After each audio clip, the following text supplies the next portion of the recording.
give you an update on the praying mantises. They're really just still very tiny. Some of them are molting, the nymphs are molting, and some of them have died, unfortunately, but that's what you would expect with 250 praying mantis nymphs. And I wanted to, Willow and I wanted to teach you a song and read you a book about praying mantises. If you look, there will be an up-close video of the praying mantis and what it looks like now that has a really good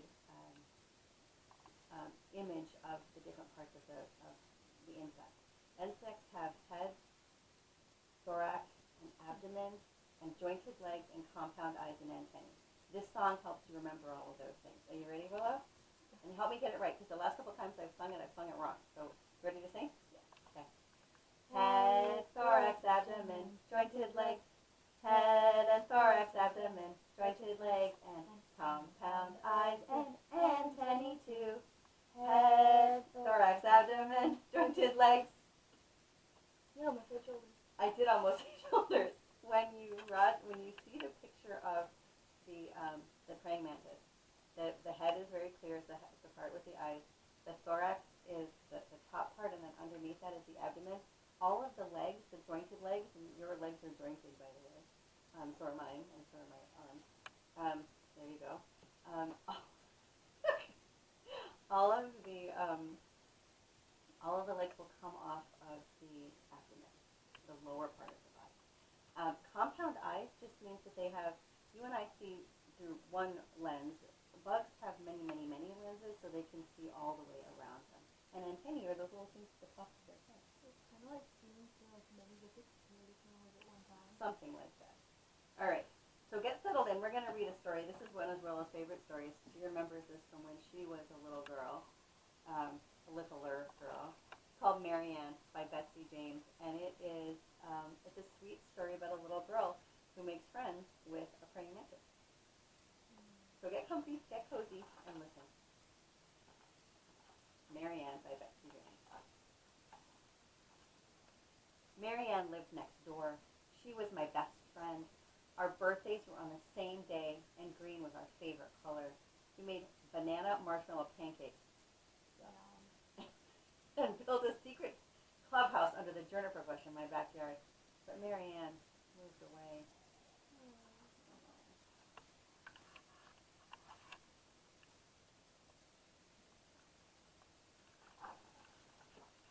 Maryanne didn't come over to make pancakes anymore. He didn't play in my bedroom or under the juniper bush. Not fair, I said. She was my best friend. Daddy said, sometimes best friends move away and we feel sad. That's how it is. I wish there were hundreds and hundreds of Maryannes, I said. Then if one moved away, it wouldn't matter. Sounds really sad.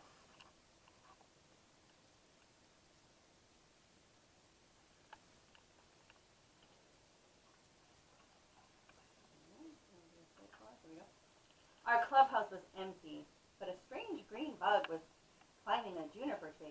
Daddy, I said, what's this? Good for you, Amy, Daddy said. You found a praying mantis. Would you like to keep her? Hold out your hand and she'll step into it. I said, I'll name her Maryanne. In the kitchen, I had a terrarium made out of an old fish tank with a piece of screen for a lid. It made a good house for Maryanne.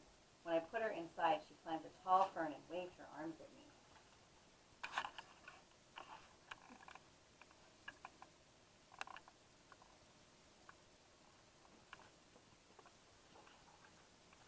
Every day, I took off the screen and sprinkled a little water on the ferns, like raindrops, for her to drink. Sometimes I held out my hand, then she would walk up my arm and with her tickly feet and drink from a spoon. We soon had to feed Maryanne every day. She ate a lot. We caught grasshoppers and butterflies for her. Under rocks, we found crickets and ants.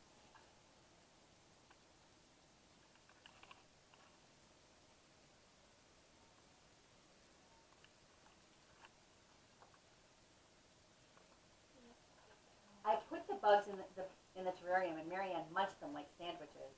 Sometimes she liked a crumb of raw hamburger.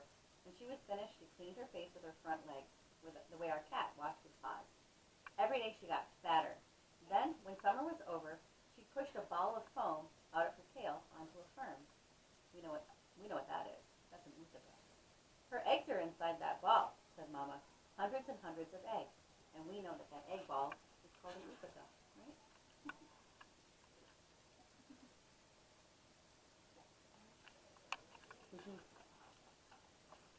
But after she laid her eggs, Maryanne walked slower and slower. She wouldn't eat crickets. She wouldn't drink from her spoon. And one morning when I came to breakfast, Maryanne was dead. I cried. We put Maryanne in an empty box and buried her under the juniper bush. Not fair, I said. She was my best friend. I know it makes you sad, said Mama. We talked about how a praying mantis dies after she lays her eggs. That's how it is. But we'll keep the screen on the terrarium and we'll watch and we'll wait for Maryanne's eggs to hatch. Just like we did. We waited and watched. And watched and waited. Oops, sorry, Mom. I waited and waited. I waited for weeks and weeks, all winter, until spring. Willow says she sounds very patient. I agree, she is very patient.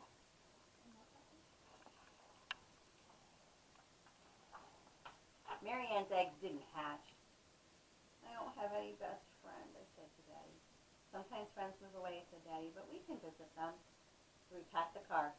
We locked the house. Now, good readers make predictions, friends. Take a look at that terrarium. Do you have a prediction? I know, but Willow's not allowed to make a prediction because she's read the story. Mm-hmm. What do you think might happen? Based on your knowledge of what an utica after it's hatched looks like.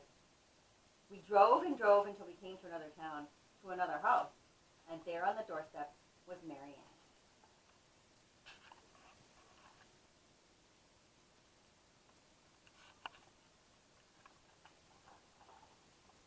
I played with Maryanne in the kitchen and in the backyard.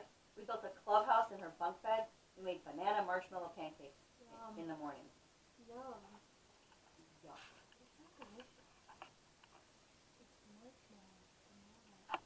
I'll leave the comments open and you can decide if banana, you can give me a thumbs up if you think banana marshmallow pancakes sound good. Then it was time to say goodbye. We'll come visit soon, we promised. We drove back. We unlocked the door. Take a second. What do you think what do you think's gonna happen? Double check your prediction. I have a prediction. I know. And turned on the light. The eggs! Yelled Daddy. They hatched! Mama yelled. Oh no! The screen was off the terrarium.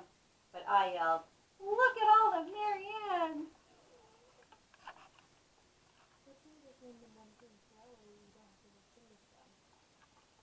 I'm just going to keep this book open. There were Maryanne's in the teacups, on the toaster, and the telephone. Look at that old telephone. There were Maryanne's under the soap, behind the vegetables, in the honey. There were Maryanne's on the butter. There were Maryanne's all over the geraniums. There were Maryanne's on everything, everywhere. Listen to you in a second, Willow.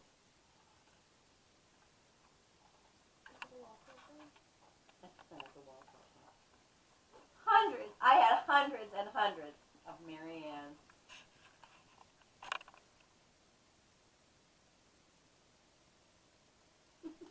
Alright, beloveds, I hope you enjoyed that video about the caterpillars. When they are ready to make their chrysalis, I will make another video. And in the meantime, look for a video about the eggs. We're going to handle them soon. Alright, have a good day and I'll talk to you later. Bye-bye.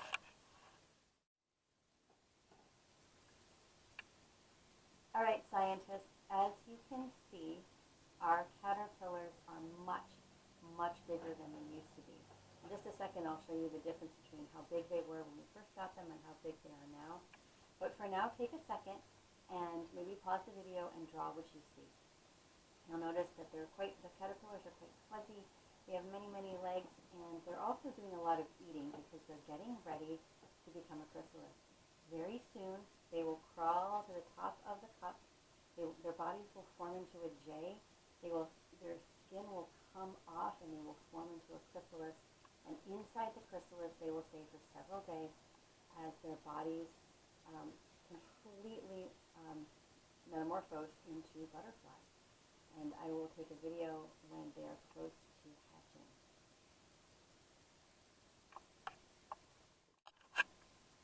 Okay, scientists, you just saw a really good close-up of our caterpillar friends, and I just wanted you to, I cut these pieces of paper out to show you, this is how big the caterpillars were when they first got here.